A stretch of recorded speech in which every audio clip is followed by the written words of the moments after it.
Haleluya, haleluya. Salam, selamat pagi. Saat ini kita akan mendengar firman Tuhan. Namun sebelum mari kita berdoa. Tuhan Yesus, terima kasih buat kemurahan-Mu bagi kami. Kami boleh ada sebagaimana kami ada pagi hari ini. Kami mau mendengarkan firman-Mu, berkati kami dalam pemberitaan firman-Mu. Kami siap mendengar firman-Mu dalam nama Yesus. Haleluya. Amin. Bapak Ibu saudara-saudari yang terkasih dalam Yesus Kristus, saat ini bersama-sama kita akan buka kitab kita di dalam suratan 1 Korintus pasal yang ke-10 ayat yang pertama sampai ayat yang ke-11. Saya akan bacakan. Aku mau supaya kamu mengetahui saudara-saudara bahwa nenek moyang kita semua berada di bawah perlindungan awan dan bahwa mereka semua telah melintasi laut untuk menjadi pengikut Musa. Mereka semua telah dibaptis dalam awan dan dalam laut. Mereka semua makan makanan rohani yang sama dan mereka semua minum minuman rohani yang sama. Sebab mereka minum dari batu karang rohani yang mengikuti mereka, dan batu karang itu ialah Kristus.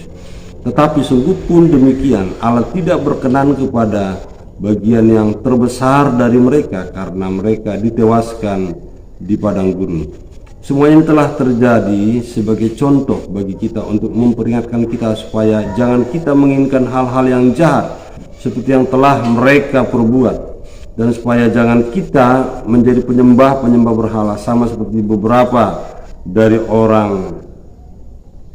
orang dari mereka. Seperti ada tertulis, maka duduklah bangsa itu untuk makan dan minum, kemudian bangunlah mereka dan bersukaria. Janganlah kita melakukan percabulan seperti yang dilakukan oleh beberapa orang dari mereka, sehingga pada satu hari telah tewas 23.000 orang. Dan janganlah kita mencobai Tuhan seperti yang dilakukan oleh beberapa orang dari mereka, sehingga mereka mati dipagut ular. Dan janganlah bersungut-sungut seperti yang dilakukan oleh beberapa orang dari mereka, sehingga mereka dibinasakan oleh malaikat maut. Semuanya ini telah menimpa mereka sebagai contoh dan dituliskan untuk menjadi peringatan bagi kita yang hidup pada waktu di mana zaman akhir telah tiba. Puji Tuhan, firman Tuhan pada saat pagi hari ini yang telah kita baca, saya akan berikan judul firman Tuhan adalah menang atas pencobaan.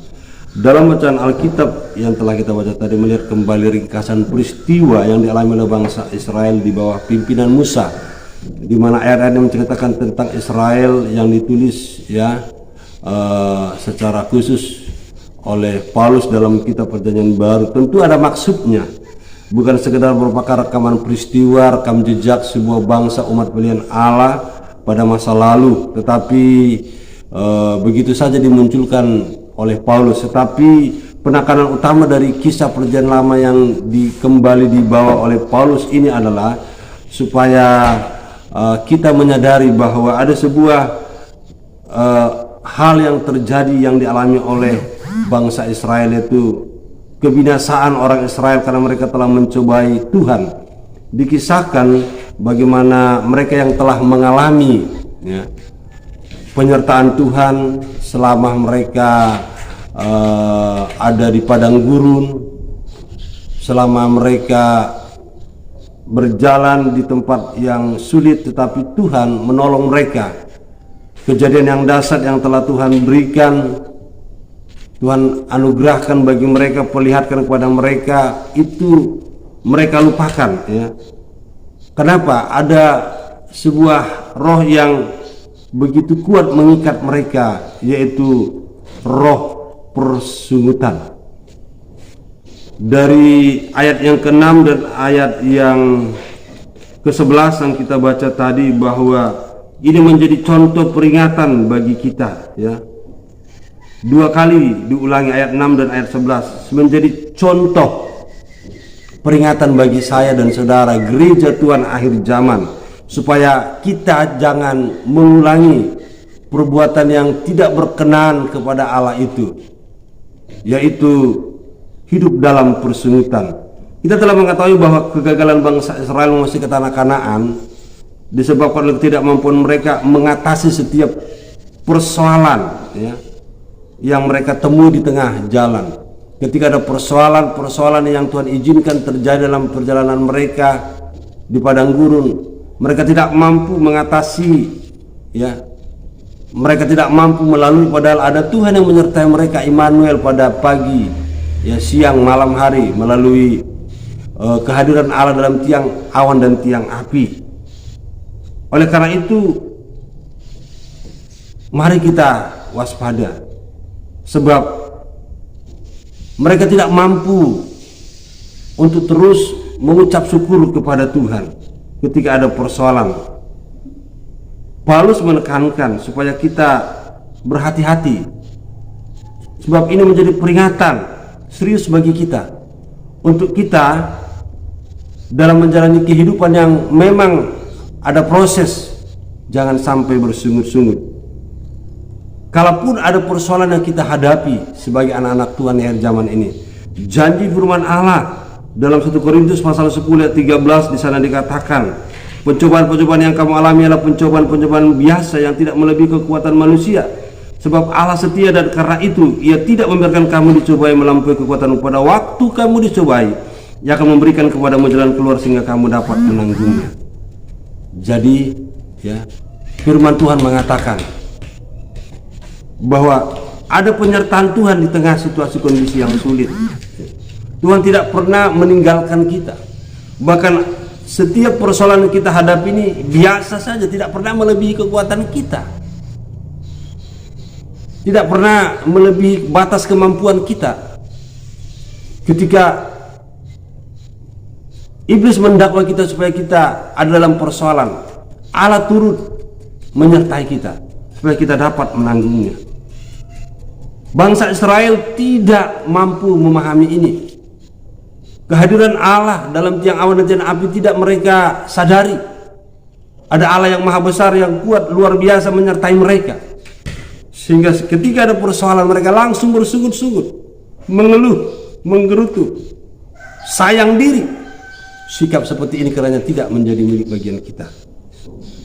Kita punya Tuhan yang hebat, yang luar biasa, yang menyertai kita. Dan tak kala ada kita dalam persoalan, ada dalam permasalahan, ada dalam pencobaan, firman Tuhan katakan, ada jalan keluar. Dan jalan keluar itu hanya ada pada Tuhan, yang kita kenal di dalam nama Yesus Kristus. Mari datang kepada Dia, mari hampiri Dia. Dengan cara bagaimana? Kita berdoa, memohon penyertaannya. Dan dengan cara bagaimana? Kita membaca firman-Nya. Maka ada kekuatan yang akan Tuhan berikan kepada kita untuk kita bisa melalui persoalan yang sulit menurut ukuran dunia. Tapi ketika kita bersama-sama dengan Tuhan, Paulus katakan, dengan Allah kita lakukan perkara-perkara yang besar. Allah yang kita sembah dalam nama Yesus Kristus adalah Allah yang begitu setia, yang menyertai kita, yang menuntun kita supaya kita mampu menyelesaikan perjalanan hidup kita menjadi pemenang, menang, ya, atas setiap pencobaan. Jangan kita kalah dengan situasi kondisi yang ada, ya. Salah satu yang Tuhan mau adalah supaya kita bisa menang atas pencobaan. Bagaimana kita mampu mengucap syukur dalam segala keadaan. Ucapan syukur yang kita naikkan kepada Tuhan, bentuk daripada iman kita bahwa kita percaya bahwa Allah yang maha besar selalu memberikan rencana-rencana yang terbaik bagi kita. Tapi kalau kita tidak mampu mengucap syukur, kita malah berpikir, wah, Tuhan tidak beserta dengan saya, Tuhan jauh. Tidak, Tuhan selalu ada beserta dengan kita. Sebab Paulus katakan kepada jemaat di kota Tesalonika, 1 Tesalonika pasal 5 ayat 18, saya kata, mengucap syukurlah dalam segala hal, sebab itulah yang dikehendaki Allah dalam Kristus Yesus bagi kamu. Dan kepada jemaat di Efesus di sana dikatakan, Efesus pasal 5 ayat 20, ucaplah syukur atas senantiasa atas segala sesuatu dalam nama Tuhan kita Yesus Kristus kepada Allah dan Bapa kita. Inilah sikap yang seharusnya dimiliki oleh setiap orang percaya, anak-anak Tuhan di akhir zaman ini. Pada saat harus mengalami banyak persoalan-persoalan hidup yang berat menurut ukuran kita, kita mengucapkan syukur. Kita naikkan ungkapan syukur kita. Allah menghendaki kita supaya senantiasa belajar mengucap syukur kepadanya, bukan bersungut-sungut, bukan mengeluh, sebab persungutan akan membawa dampak alam murka bagi kita seperti bangsa Israel. Menjadi peringatan, 2 kali diingatkan. Jangan sampai ada warning yang ketiga. Mari datang kepada Tuhan. Kita percayakan hidup kita kepada Tuhan, bahwa rancangannya adalah rancangan yang terbaik. Kita harus menang dalam pergumulan dengan cara bagaimana? Mengucap syukur, mendekatkan diri kepada Tuhan, percaya bahwa Dia ada bersama dengan kita, bersama dengan Bapa di surga. Kita akan melakukan hal-hal yang luar biasa. Puji nama Tuhan. Terima kasih Tuhan buat anugerah kemurahan-Mu, buat renungan firman Tuhan yang singkat yang bisa hamba sampaikan. Berkati kami, berkati umat-umat-Mu siapa saja yang mendengarkan pemberitaan firman Tuhan ini, agar kami menang setiap pencobaan, persoalan yang Tuhan izinkan terjadi, karena itu tidak pernah melebihi kekuatan kami, bahwa ada Tuhan yang memberikan jawaban, jalan keluar, dan kekuatan, kemampuan bagi kami untuk melalui semua ini, menolong kami semua anak-anak-Mu di akhir zaman ini, agar kami tampil menjadi pemenang. Berikan kami hati yang selalu mau mengucap syukur. Kalau tadi di hari-hari yang lalu kami selalu bersungut-sungut mengeluh, mengajar kami untuk senantiasa bersyukur atas karya kasih kemurahan Tuhan, keselamatan yang Tuhan telah berikan bagi kami. Ini doa kami, permohonan kami sampaikan dalam nama Yesus. Haleluya. Amin.